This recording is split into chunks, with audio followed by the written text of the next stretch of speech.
Well, then let's get to it. So this week, Ron DeSantis had, dropped out at the beginning.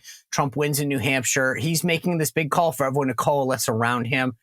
Haley wants to play it out for a little while longer. I'm not really sure. Talk to me about where you see this race right now. So I've been talking about this all week. I don't think we're going to see Nikki Haley drop out anytime soon unless her donors leave her in mass, because right now she's got the funding. And I've been thinking, I know that it might sound like a conspiracy theory, but you actually said something similar to me last week, and it really got me thinking about it. I think that she's kind of like a vulture circling. She's hoping that something's going to happen legally to Donald Trump, and then she will be there to maybe pick up the pieces. Maybe she'll be the one there that can, rush in and take the nomination, or at least that's what her donors are telling her. So I really am of the opinion that Nikki Haley is sitting around waiting to pick up the scraps should something really horrible happen legally to Donald Trump, like he ends up behind bars before the general election. That's really what I think she's waiting for. And I don't think she's worried about having a political future. I think Ron DeSantis knew that he's got a great opportunity in 2028. He doesn't want to burn bridges. So he decided it would be best for the party and best for his future if he got out while he still could save some face. Nikki Haley, I don't think she wants 2028. I think she's betting it all on 2024. And if it doesn't work out for her, she'll go to the board of something and make a lot of unearned money. And I think she's just happy with that. So I think Nikki Haley is about herself, and her donors hate Donald Trump. So she's going to stay in for as long as they keep rolling the money her way.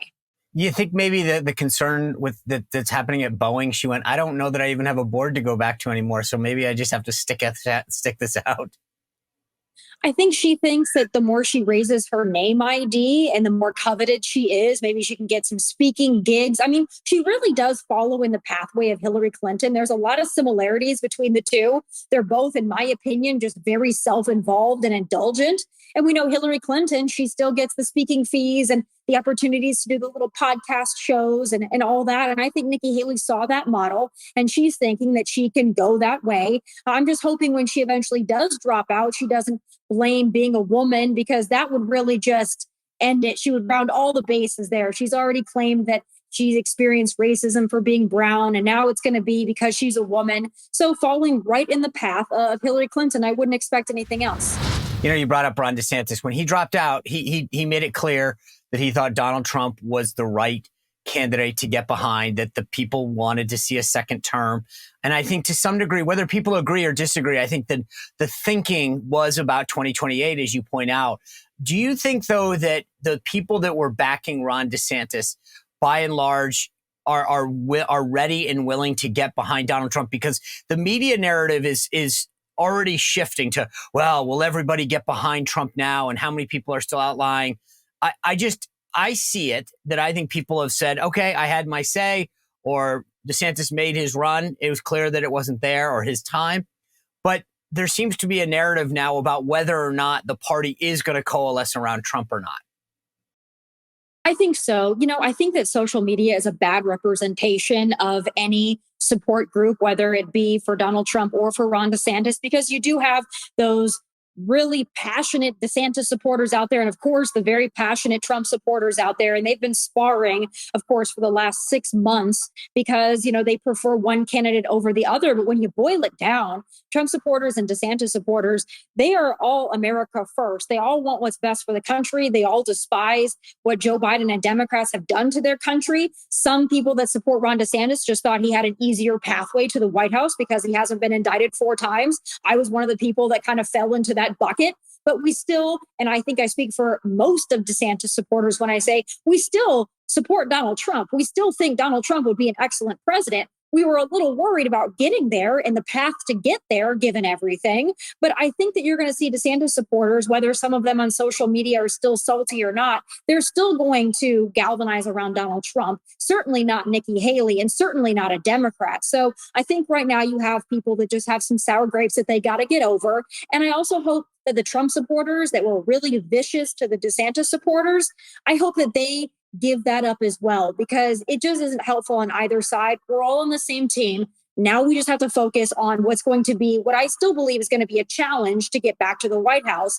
Anybody who thinks that Donald Trump's going to win all these swing states and he's just going to clean house, unfortunately, I think they have some selective amnesia about what happened in 2020, and they don't realize all the cards that are stacked against not only Donald Trump, but any Republican nominee. This is not going to be easy, my friends. Yeah, I agree with you. I don't think it's going to be easy. I was on with my colleague Jesse Kelly the other day, and he brought up the fact that it was a little odd that Joe Biden, who wasn't running, he wasn't on the ballot, ended up doing so well out of nowhere in New Hampshire. And I get there was an organized effort. There was a super PAC behind him, but it just seemed like I still find it very hard. I have the ballot here somewhere, right?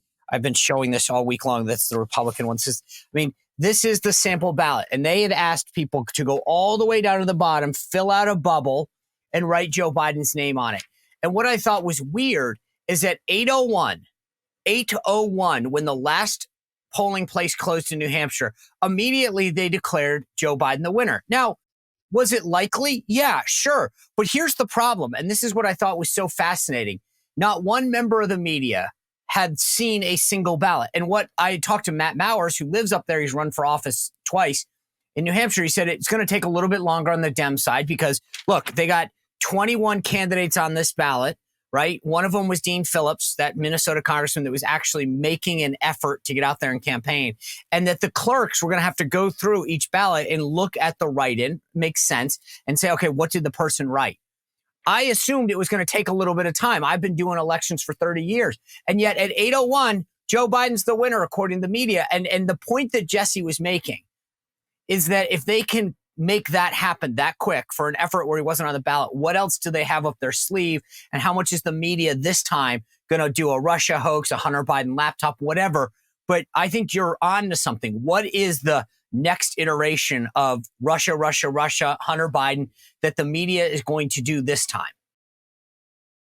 Yeah, we don't know. And it could very well be, hey, do you want your president to be behind bars? I mean, they've been working on this for a long time now, ever since the raid at Mar-a-Lago, indictment 1, indictment 2, indictment 3, indictment 4, and then everything else that Donald Trump is facing. They've been working hard at this for quite some time now, and they know what they're doing. Anybody that sits there, and I get frustrated with Republicans and the overconfidence, because I think that that's going to work to the detriment of Donald Trump and the party. This overconfidence and look at the polls. That's the one thing I will say about his victory speech in New Hampshire. I wish there was less of, is the gloating and, oh, we're going to win this. The polls are in my favor, all this stuff. Yeah, that's great to celebrate that. But to be overconfident and to underestimate your opponent, which would be the entire left, the leftist establishment, the media, the Democrats, everything that they've got polling for them, the DOJ, all these various cases, there's still a lot stacked against Donald Trump. Early voting, mail-in voting, ballot harvesting. Republicans are trying to get in the game on those things, but we are very much behind on that strategy.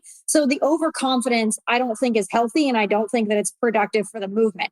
Let's just put our head down and get to work and not be saying crazy things like we're going to win New York and New Jersey, which I've heard from some notable Trump supporters.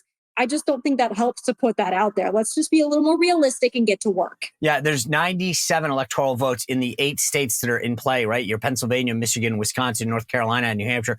And I think it's like, look, he can run up the score there, and then we'll worry about the Minnesota, Virginia, New York, New Jerseys that have been a little while. I tell everyone, it's interesting, fun fact, and I don't say that, but I was one of the last electors for the Commonwealth of Virginia in 2004. And the point is that like we got several states that we could probably focus on before we get to the New York and New Jerseys that I don't know that it's happened in, hundreds of years. So I point well taken in that. I want to get back though to something that you said. You were outspoken about Ron DeSantis. Since Trump has taken, since DeSantis has bowed out and urged people to get behind Donald Trump on his side, have you found any gloating, any negative feelings toward you, or have you been welcome in saying, okay, Tomi, welcome back to the Trump train. Thanks for getting on board. You referenced it. Has it been, are you just sort of throwing out a warning there, or have you actually been personally targeted? There are some, and I don't, by the way, this is not Donald Trump and his actual team. This is the Looney Tunes that masquerade on social media, who I don't think help Donald Trump in any way. And I'm not going to throw out names. I think those that are familiar probably know who those individuals are that have been so cutthroat, more cutthroat against their fellow conservatives than they have any Democrats or Right. anybody involved in the Biden regime that have been so cutthroat about this loyalty thing.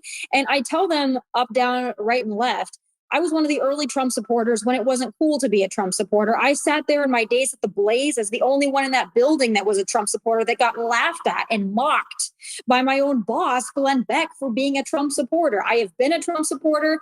I think I told you a couple of weeks ago in 2020, before Donald Trump got kicked off of Twitter, I was one of the last tweets that he retweeted. So I'm as mega as they come, right? There is no, oh, I abandoned Donald Trump. I pointed out some things that made me unhappy about what Trump was doing or what he was saying. And I'm well within my rights to do that. And I do like Ron DeSantis, and I do think that he's the future. I also understand that right now this party still belongs to Donald Trump. And I want Donald Trump to be my next president. And if I thought in the early days that it would be an easy road for Donald Trump to be reelected, I might not have even looked at Ron DeSantis. I might have been right in that camp of he needs to wait his turn.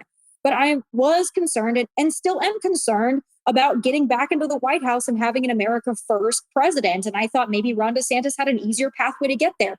Obviously, that's not in the cards this year, and that's okay. I'm still Donald Trump. I still support his agenda, and I'm still going to fight with everything I have to make sure that he gets reelected. All right.